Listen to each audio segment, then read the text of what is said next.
गुरु कहते हैं। जो भी हमारा मार्गदर्शक करे वही गुरु होता है। गुरु का मतलब होता है ज्ञान देना, शिष्य का मतलब होता है उस ज्ञान को स्वीकार करना। आज तक हम भक्ति भाव तो बहुत करते आ रहे हैं और करते भी हैं। बहुत से लोग हैं कि बहुत पूजा पाठ करते हैं, सुबह 4-4, 3-3 बजे नहा लेते हैं, 2-2, 3-3 घंटे मंदिर में ही बैठे रहते हैं, खूब दीप जोत करते हैं, धूप जलाते हैं, खूब चारों धाम की यात्रा करते हैं, वैष्णो देवी जाते हैं, अमरनाथ जाते हैं, बालाजी जाते हैं, बहुत जगह जाते हैं। आज की डेट में क्या होता है कि पूजा पाठ करने के लिए समय चाहिए होता है। हर किसी को पता है कि समय, अगर हम पूजा कर रहे हैं तो हमें समय चाहिए। कोई भी चीज़ हो, हर चीज़ के लिए अगर कुछ अच्छा करना है तो उसके लिए समय देना पड़ता है। हम हर चीज़ को समय देते हैं पर उस चीज़ को समय नहीं देते जिसकी वजह से हमें हर चीज़ मिल रही है। हम लोग पूरा दिन 9 घंटे काम करते रहते हैं। जेंट्स जितने भी हैं वो जॉब करते हैं, महिलाएं जितनी भी हैं वो अपने घर का काम करती रहती हैं। अगर उनसे ये कहा जाए कि दो भी समय नहीं है कि हाँ हम उस महादेव के लिए अपना समय निकालें,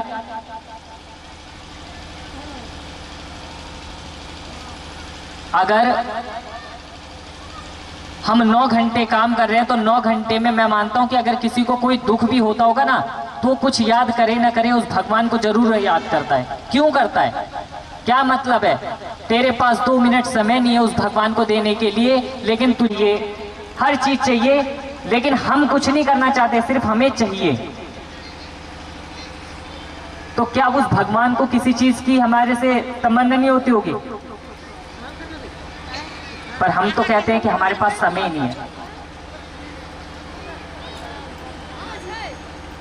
देखो, समय किसी के पास नहीं होता, निकालना पड़ता है। हमारे पास एक बहाना है।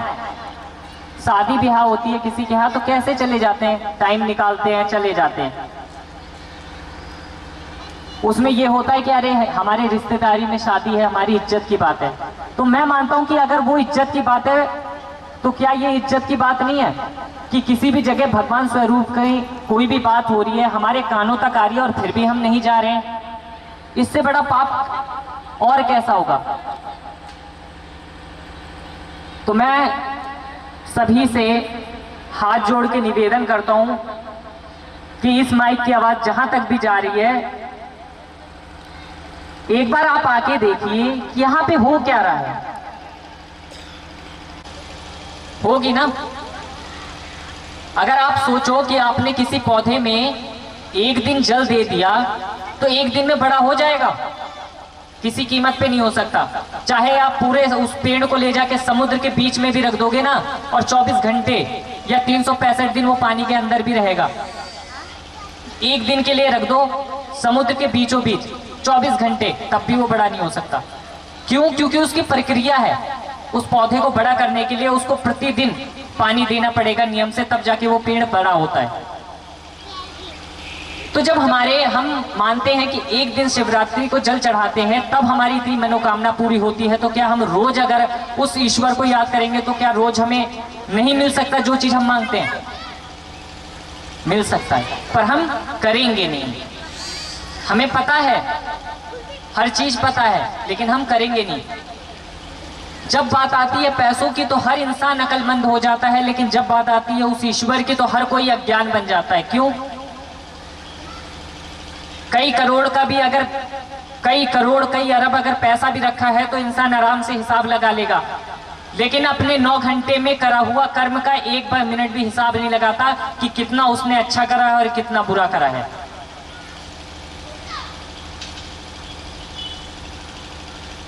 यहां पे हम लोग बस ये बताना चाहते हैं कि भक्ति किसी के सामर्थ्य में नहीं है, किसी की बस की नहीं है भक्ति करना आज की डेट में। क्यों?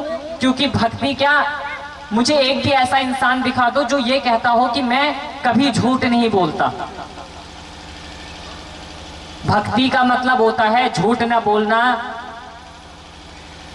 उस भगवान के अलावा उसके मुंह पे, जुबान पे, उसके दिल में, उसकी आत्मा में भगवान के अलावा कुछ ना दिखे। ऐसा कोई व्यक्ति है आज की डेट में? जो है वो आज कहाँ है आप लोग भी जानते हैं। साईं बाबा थे, इंसान थे, लेकिन आज भगवान हैं। हम ही लोगों की तरह आम इंसान थे, बशर्ते क्या था कि बस उनका कर्म अलग था, उन्होंने कर्म किया, आज वो भगवान हैं। मीराबाई आज क्यों पूजे जाते हैं? गुरु नानक जी क्यों पूजे जाते हैं? राम जी क्यों पूजे जाते हैं? कृष्ण जी क्यों पूजे जाते हैं? सभी तो हमारी तरह एक साधारण इंसान थे। माँ की गर्भ से तो हर किसी ने जन्म लिया, क्यों आज हम लोग उन्हें पूजते हैं? पूजने का मतलब ये नहीं होता कि उन्होंने जादू करा, उन्होंने अवतार ले लिए, उन्होंने करके दिखाया, उन्होंने कर्म ऐसे करे थे। हम लोग तो उस चीज को भी देख के नहीं सीख पाते। हम लोग सही से इंसान तो बन नहीं पा रहे हैं, भगवान तो बहुत दूर की बात है।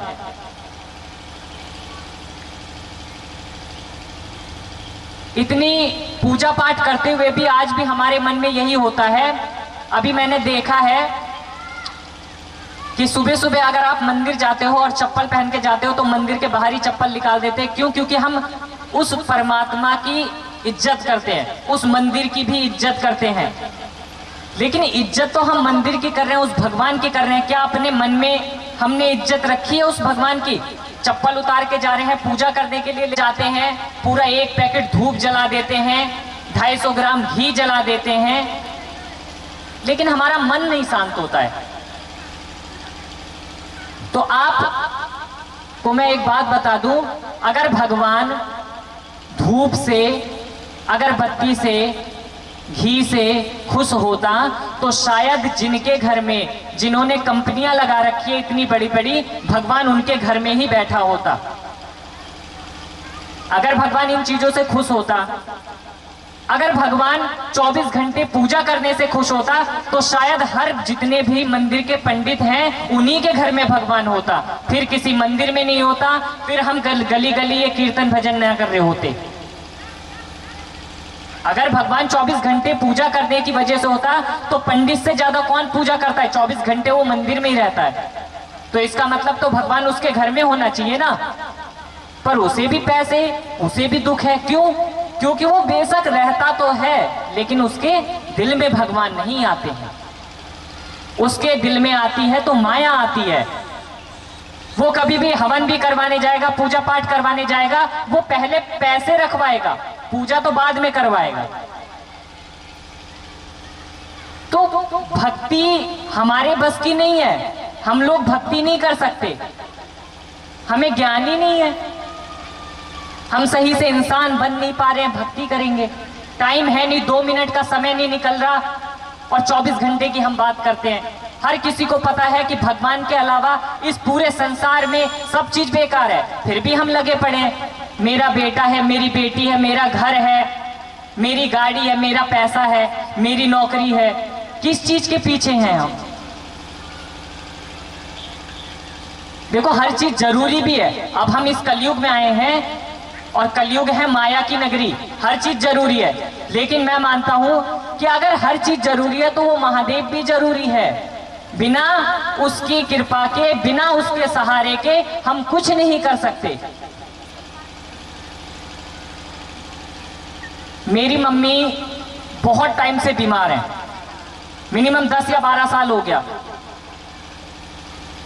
मुझे जहां तक याद है मैं 10 साल का था या 12 साल का था, जब ही से मैं शिव चर्चा ले रखा हूं, शिव को मैंने अपना गुरु बना रखा है।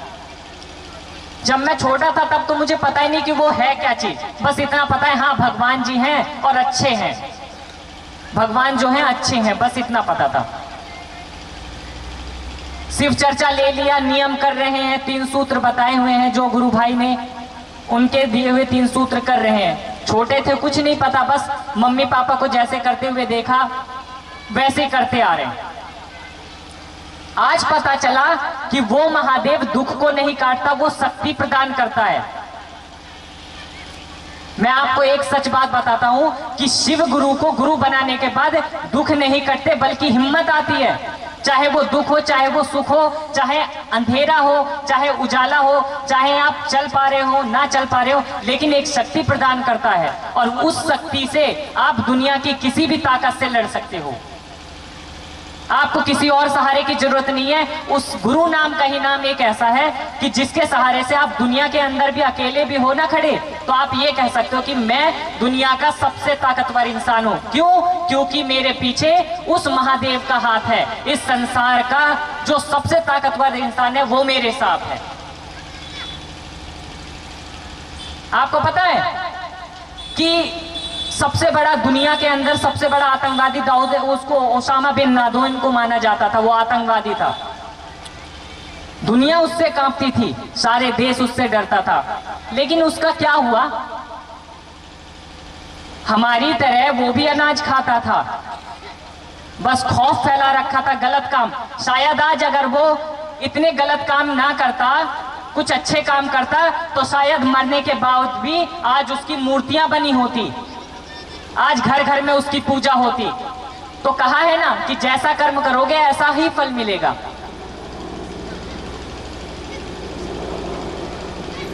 मेरे को ये नहीं पता, मैं ये नहीं जानता कि भगवान क्या चीज है। मुझे बस इतना पता है कि मेरा वो महादेव है और सारे स्वरूप उसके हैं, जिसका ना कोई आदि है, ना अंत है, ना जन्म है, ना मृत्यु है। बस इतना पता है कि वो निराकार है, वो कण कण में वास करता है, वो हर इंसान के अंदर है, हर उस जीव के अंदर है, हर पेड़ पौधे में है, जहां भी देखो वो महादेव है।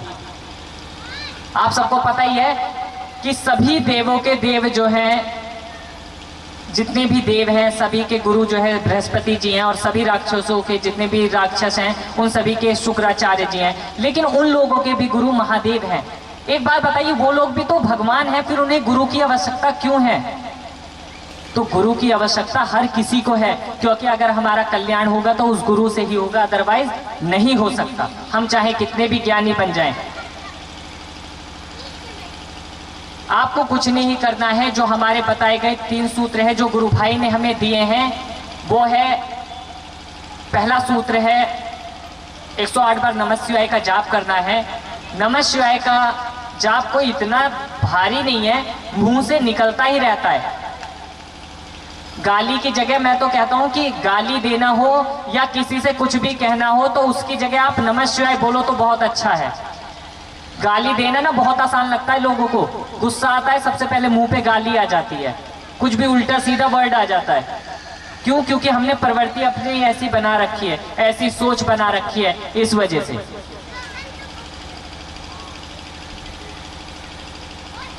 और दूसरा सूत्र है 11 बार दया मांगनी है कि हे परमपिता परमेश्वर, हे शिव, हम आपके गुरु हैं या मैं आपके शिष्य हूं या शिष्य हूं, मुझ पे दया कीजिए। तीसरा सूत्र है चर्चा करनी है। चर्चा यही है जो हम पूरे दिन बातचीत करते रहते हैं, बातचीत में बस यही बताना है एक दूसरे को कि वो शिव गुरु है, गुरु का कार्य करता है।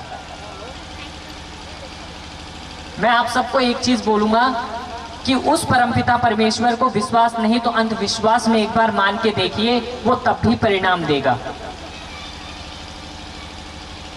बस मैं इतना कहना चाहता हूं और अपनी वाणी को शिवचरण में विराम दूंगा।